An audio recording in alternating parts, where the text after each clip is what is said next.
Hey there, I am re-O-ringing all my injectors. There was nothing wrong with them. They were functioning fine. There was signs of some blow-by on these injectors where they're, I don't know if you call it blow-by or what you'd call it, but where pressure had gone around the injector tip and gotten back in here to the O-rings. I didn't check to see how tight they were when I pulled it all apart. I've already replaced these O-rings. I would say go back with Motorcraft on all of the O-rings, but I had trouble finding this inner seal. There's a little bitty black O-ring inside of there, and I've seen a lot of guys say they couldn't figure out how to get it out. You can get these out a couple different ways. The easiest thing I've found to do is just to get a good quality razor blade and wear safety gear so you don't get pieces of razor blade in your eye. Let's see if I can get this to focus. I may need a little bit more light here. Let's see here. And maybe you can see what I'm doing.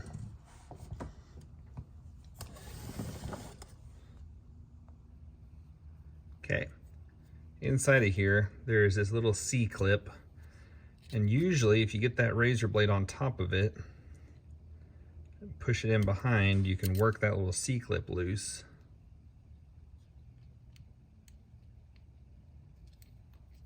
Take a little bit of patience, be careful doing this. This is the only way I've found to easily get these out. Of course, the one that I'm trying to show you has decided that it wants to spin around.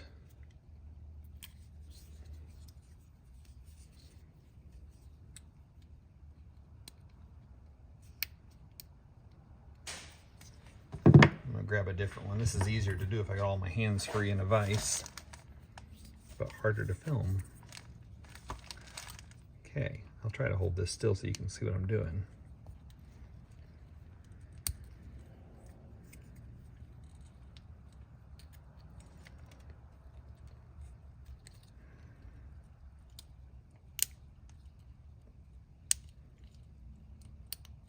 There we go. Sorry, got out of the camera. I've got that C-clip started. And you can just come back in with your blade behind it. Make sure you're holding this thing down so it doesn't fly out of here. Kind of just work your way back around. There we go. And it'll fly out of there with quite a bit of force if you're not holding it in place. Okay. The new kit comes with a new C-clip, so I just throw those away. This piece can be a little tricky to get out of here. This metal ring.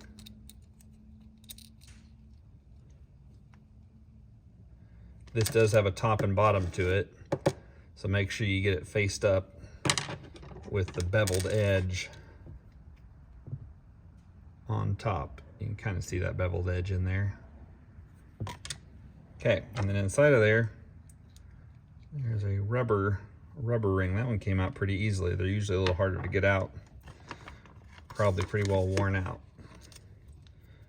Okay, get your replacement ring. I usually lube these up with a little bit of silicone lube. And then it's just a little tricky to work it down in there. You should use smooth picks for all the reinstallation so you don't damage these O-rings.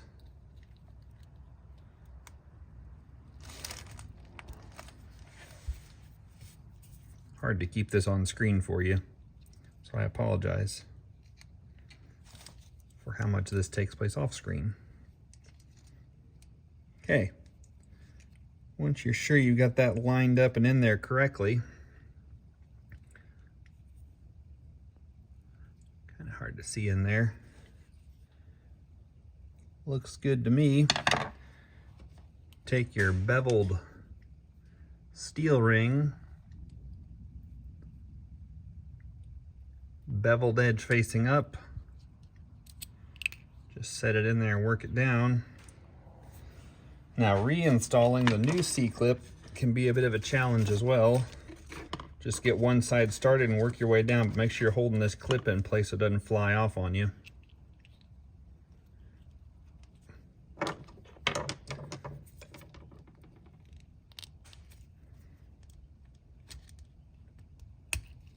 There we go. Okay. Make sure you don't have any little metal shards in there. from your razor blade. And that's good there. And then this one that gets overlooked a lot. There's a little bitty soft O-ring inside of the plug. Unfortunately, you're going to have to buy a kit for this. You're not going to be able to just buy a big O-ring kit and use stock O-rings for this. Every one of these O-rings seems to have a different composition to it. These are almost like soft silicone. So if you put a hard O-ring in here, it's probably not going to seal properly. Sorry, I know you can't see what I'm doing there. Okay. Those are two important O-rings that get overlooked. These other ones are pretty self-explanatory. Black ring goes on the black ring, white ring goes on the bottom. Sometimes this bottom ring will appear black after it's worn, but white O-ring on the bottom, I think it's got a Teflon coating or something to it, and black one on top. And then on the bottom here, where you've got this copper washer, from what I've gathered, there's this little raised rib on it. It's not a rib, but the raised portion faces down. So that's going to face down into your cylinder.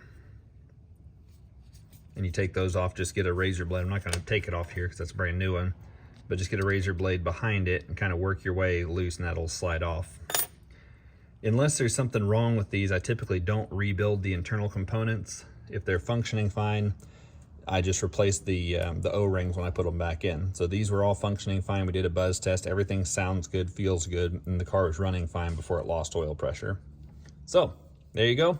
That was a little bit longer than I expected it to be. I hope you enjoyed watching. If it was at all helpful to you, please consider following the channel. It does help us get these videos out to more people.